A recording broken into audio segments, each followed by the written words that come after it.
পশ্চিমবঙ্গের আমার সকল প্রিয় ভাই এবং বোনেরা, আপনাদের সকলকে আমার নমস্কার জানাই। গণতন্ত্রের প্রত্যেকটি উৎসব অত্যন্ত পবিত্র হয়ে থাকে। আমারও বাংলার এই উৎসবে অংশ নেওয়ার সুযোগ হয়েছে। বিগত কিছুদিন ধরে আমাকে আপনাদের সকলের সামনে বেঙ্গলের উন্নয়নের বিষয়ে, বাংলার উজ্জ্বল ভবিষ্যৎ নিয়ে, বাংলার যুব প্রজন্মের উজ্জ্বল ভবিষ্যৎ নিয়ে বিজেপির যে রোডম্যাপটি রয়েছে সেই রোডম্যাপকে রেখাঙ্কিত করার, আপনাদের সকলের সামনে উপস্থাপন করার সুযোগ পেয়েছি। আজ সন্ধ্যা 5টার সময় নির্বাচনী প্রচার শেষ হতে চলেছে। এই নির্বাচনের আমার শেষ র্যালিটিও এইমাত্র শেষ হয়ে গেছে।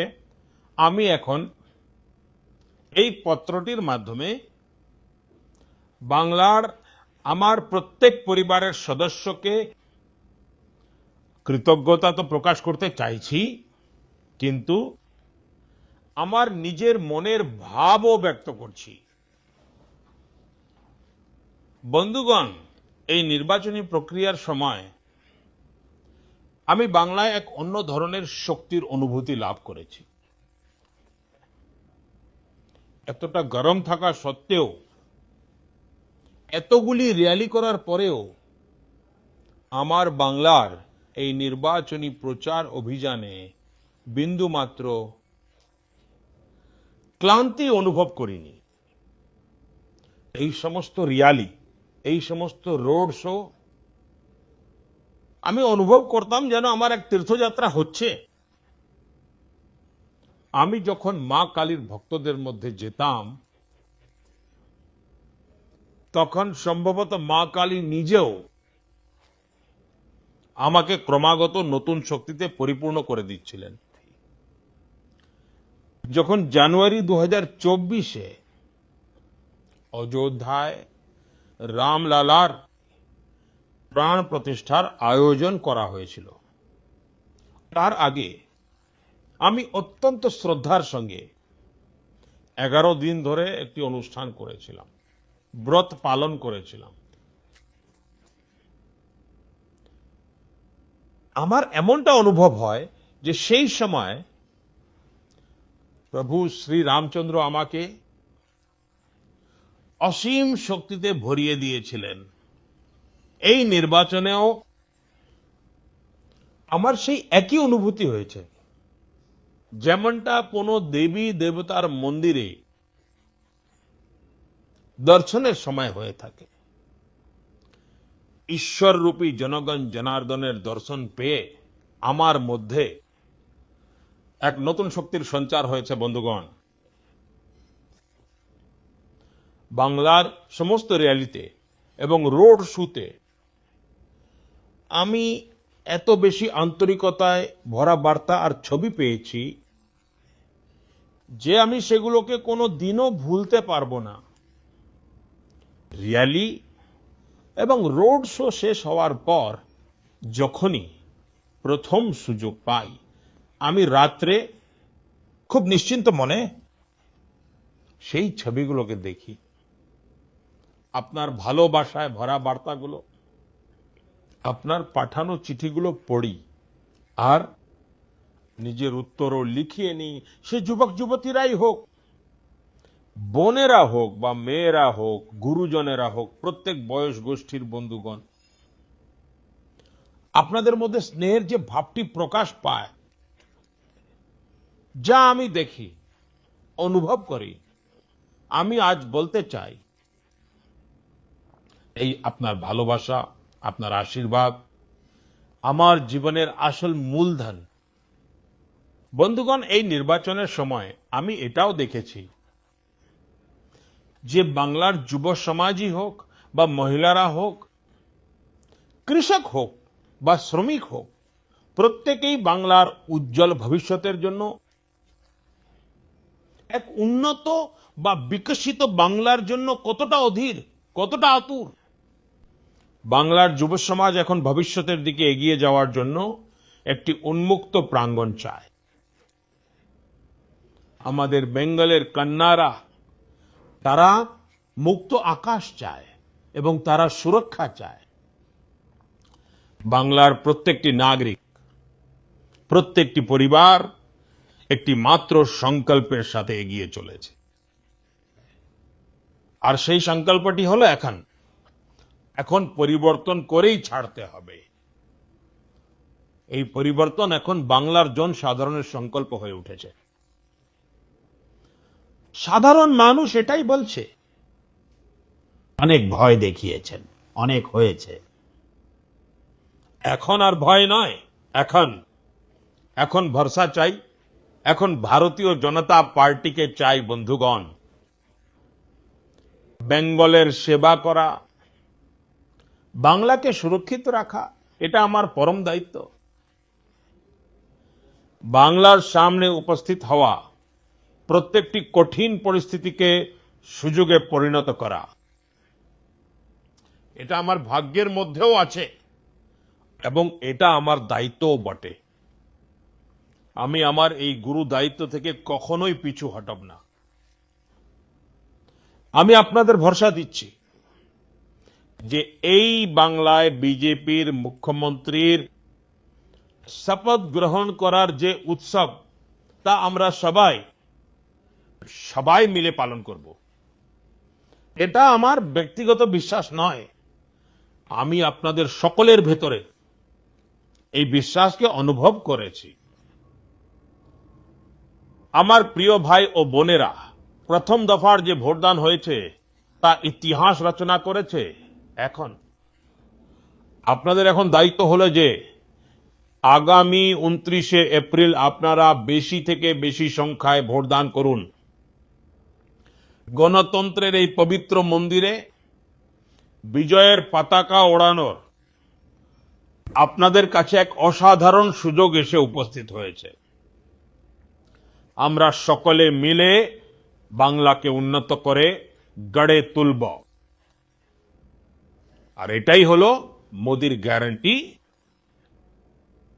ব্যাস, আজকের জন্য এটুকুই। আপনাদের একান্ত আপন সেবক নরেন্দ্র মোদি।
দর্শক, এটা তো গতকালকের সন্ধ্যার র্যালি কলকাতার। সেখানে তো দেখছেন মানে কি হয়েছিল ওয়েবটা। দুর্গাপুজোর সময় যে ভিড় হয় সেই ভিড়কে মনে করিয়েছে, এত ভিড়, এত আবেগ। আর আজকে একটি সভাও করেছেন কাকিনাড়াতে নরেন্দ্র মোদী, কিন্তু সব শেষে যেটা করেছেন সেটা হচ্ছে আজকে জাস্ট কিছুক্ষণ আগে 5টার আগে এই অডিও বার্তা বা খোলা চিঠি রাজ্যবাসীর উদ্দেশ্যে এটা দিয়েছেন। এটাই ওনার শেষ প্রচার যদিও এটা এআই জেনারেটেড, ওনার গলাটা এআই দিয়ে তৈরি করা হয়েছে, কিন্তু লেখাটা ওনার, ভাবনাটা ওনার, বার্তাটা ওনার, কিন্তু অডিওটা এআই জেনারেটেড। এবং দেখুন নিচে লিখে দেওয়া আছে বাংলাতে, যাতে সব মানুষ বুঝতে পারেন সেই জন্যে বাংলাতে এটা করা হয়েছে, বাংলার মানুষ যাতে করে সব বুঝতে পারেন। তো উনি যেসব কথা বললেন তার মধ্যে যে কথাটা হয়তো আপনাদের অনেকের কাছেই নক করছে বা হিট করেছে, উনি বলেছেন এই গরমে যথেষ্টই কষ্টের একটা পরিবেশ, প্রচণ্ড গরম, কিন্তু আমার কষ্ট হয়নি, মনে হয়েছে তীর্থযাত্রাতে এসেছে। তীর্থযাত্রা তার মানে এই বাংলাকে মানে পরিবর্তন করতে, এই বাংলায় পরিবর্তন আনতে ওনার এই যে কঠোর পরিশ্রম, এটাকে পরিশ্রম হিসেবে উনি নেননি, এটাকে একটা তীর্থযাত্রার মতো নিয়েছেন। মানে বাংলার পরিবর্তনটা তার মানে ওনার বা ওনাদের কাছে কতটা জরুরি বা ওনারা কতটা চাইছেন সেটাও কিন্তু পরিষ্কার হয়ে যায়। তীর্থযাত্রার সঙ্গে তুলনা করেছেন এই এত কঠিন যাত্রা। একজন প্রধানমন্ত্রী তিনি যেভাবে পরিশ্রম করেছেন, দর্শক নিশ্চয়ই ফিল করেছেন, একজন প্রধানমন্ত্রী এত প্রোগ্রাম, এত সভা, এর আগেও তো প্রধানমন্ত্রী ছিলেন দেশে, কাউকে দেখেছেন এত মানে নিজের দায়িত্ব সামলে এত এইভাবে প্রচারে আসা ইত্যাদি? মানে এত পরিশ্রম করেন এই বয়সে, এক এক দিনে 2, 3, 4টে করে প্রোগ্রাম, এক একটা এলাকা, গোটা দেশ জুড়ে যেতে হচ্ছে, তো এক একটা এলাকার এক একটা ইতিহাস, সেগুলোকে বলা। নিশ্চয়ই ওনার একটা রিসার্চ টিম আছে যার কাছ থেকে উনি ইনপুটটা নিয়ে বলেন, কিন্তু বলাটা ছেলে খেলা? দাঁড়িয়ে দাঁড়িয়ে বলতে পারবেন একবার আসামে, একবার বাংলায়, পরের সভাটা তামিলনাড়ুতে পারবেন? খুব কঠোর পরিশ্রম। উনি এবং অমিত শাহের কোনো তুলনা নেই। মানে যেভাবে উনি পরিশ্রম করছেন, এই রাজ্যে পরিবর্তন যেটা হচ্ছে তার জন্যে বিরাট অবদান কিন্তু রেখে যাবেন অমিত শাহ। টানা যেভাবে পড়ে আছেন এখানে শুধুমাত্র বাংলায় পরিবর্তন আনার জন্যে। তো যাই হোক, বিজেপি ফাইনালি যেভাবে প্রচারটা করেছে, ঝড় তুলে প্রচারটা করেছে, সত্যিই কিন্তু মোড় ঘুরিয়ে দিয়েছে জাস্ট কয়েকদিনের মধ্যেই। যখন ভোট ঘোষণা হয় বা তার কিছুদিন আগে থেকে মনে হচ্ছিল খুবই অগোছালো, কী করে বিজেপি লড়বে, কী করে বিজেপি ক্ষমতায় আসবে, কিন্তু এই কদিনে ওনাদের প্ল্যানিং এবং পরিশ্রম, কঠোর পরিশ্রম, সত্যিই মানুষের মনে ছাপ ফেলতে পেরেছেন ওনারা এবং পরিবর্তনের হাওয়া আনতে পেরেছেন। এবং দেখুন এত প্রচার, রোড শো সব, এবং তার সঙ্গেও প্ল্যানিং দেখুন, এটাও উনি ছাড়বেন আগে থেকে তৈরি করা। উনি ভাষণ দিয়েছেন, সভা করেছেন, প্রচার শেষ করেছেন, এবং যেহেতু আজকে 5টা-6টার মধ্যে শেষ করার কথা প্রচার, সুতরাং তার আগেও একটা থ্রো করে গেলেন, একটা বার্তা দিয়ে দিলেন বাংলার মানুষের জন্য। আর প্রত্যেকটা সময় শেষ দিকটা এসে এমনভাবে ওনারা ইউজ করেছেন, সত্যিই অতুলনীয়। পরিবর্তনের জন্য বলছি, এখন পরিবর্তন একটা পার্ট তো হয়ে গেছে ভোটের, উনিও তো বলছেন যে ওখানে তো ভালো ভোট হয়েছে, পরেরটাও ভালো করে ভোট করাতে হবে, আরও বেশি করে ভোট দিতে হবে, যে পার্সেন্টেজ ওখানে ভোট পড়েছে তার রেকর্ডটাও ভাঙতে হবে। এবং ওনারা আশা প্রকাশ করেছেন বিরাট সংখ্যা নিয়ে ওনারা ক্ষমতায় আসবেন, বিজেপির সরকার এখানে গঠিত হবে, রাজ্যে পরিবর্তন হবে, আর সিএম এবং পিএম মিলিয়ে এই বাংলাকে নতুন করে গড়বেন।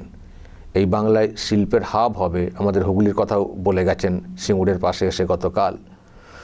সুতরাং এটা যে একটা বিরাট মানে বার্তা দিয়ে গেলেন। আমি আরেকটা দেখিয়ে শেষ করব। আজকে কাকিনাড়া জগদ্দলের ওখানে একটা ভাষণ দিয়েছেন, তার মধ্যে একটা বক্তব্য উনি কিন্তু রেখেছেন, এই যে অন্য ধর্মের মানুষদের মধ্যে একটা ভয় ভীতি, অন্য ধর্মের, যে বিজেপি মানে মুসলিম বিরোধী, অমুক তমক, সেটা কিন্তু উনি আজকে কোথাও একটা পরিষ্কার করে দিয়েছেন যে আমরা কার বিরোধী অ্যাকচুয়ালি, আমরা কি কোনো ধর্মীয় মানুষের বিরোধী? দেখুন দর্শক উনি কি বলেছেন, তারপর ব্যাখ্যাতে আসছে। साथियों, मैं फिर अपनी बात दोहराऊंगा, बीजेपी के सेवा काल में किसी भी भारतीय नागरिक, चाहे वो किसी भी मत मजहब का हो, उनको कोई परेशानी नहीं होगी, लेकिन घुसपैठियों को छोड़ा नहीं जाएगा। যে মাযহাবেরই হোক, যে সম্প্রদায়েরই হন না কেন, তাদের কোনো সমস্যা নেই, তারা আমাদের কাছে কোনো না, অচ্ছুত না, যেটা বলতে চেয়েছেন। আমরা সবার জন্য কাজ করি। আমাদের আমলে আমরা কোনো যে কোনো সম্প্রদায়েরই হন না কেন, যে কোনো মাযহাবেরই হন না কেন, আমরা তাদের প্রতি অন্য দৃষ্টি দেখব সেটা না। আমরা কিন্তু ওই অবৈধ অনুপ্রবেশকারী তাদেরকে আমরা রাখবো না। এটা তো যে কোনো দেশ বলবে। আমেরিকাও তাদের অনুপ্রবেশকারীদেরকে দেশ ছাড়া করেছে, আরও অন্যান্য দেশে শুনেছেন। এটা দেশের সুরক্ষার স্বার্থে সব দেশই করে। কেন অবৈধ অনুপ্রবেশ করবেন? প্রসেসে এসো না, প্রসেসে এসো, নিয়ম মেনে এসো। অবৈধ অনুপ্রবেশ কেন করবেন? এটা আমরা মানব না। তো এটা বলেছেন, কিন্তু যেটা ভয় পাচ্ছেন অনেকে, বা ভয় দেখানোর চেষ্টা হচ্ছে, মুসলিমদেরকে তাড়িয়ে দেবে, মুসলিমদের এই করবে, মুসলিমদেরকে দেখতে পারবে না, মুসলিম বিরোধী অবস্থান। প্রধানমন্ত্রী বলছেন আমাদের আমলে আমাদের ওইসব না, যে কোনো ভারতীয়, সে যে সম্প্রদায়েরই হন না কেন, যে গোষ্ঠীর যে এরই হন না কেন, তাদের কোনো সমস্যা নেই, তাদের কোনো সমস্যা হবে না, তাদের সকলকে আমরা সমান চোখে দেখব, শুধুমাত্র অবৈধ অনুপ্রবেশকারীদের বাদে। তো এই বার্তা উনি দর্শক আজকে দিলেন, এবং খোলা একেবারে চিঠি বাংলাতে AI জেনারেটেড অডিও দিয়ে বোঝালেন যে আমরা বাংলার পাশে এবং বাংলাকে নতুন করে করতে চাই। এবার দেখা যাক এত পরিশ্রম ওনাদের রেজাল্ট কি বলে। দর্শক বলবেন যা বলার, এবং নজর রাখবেন আরামবাগ টিভিতে।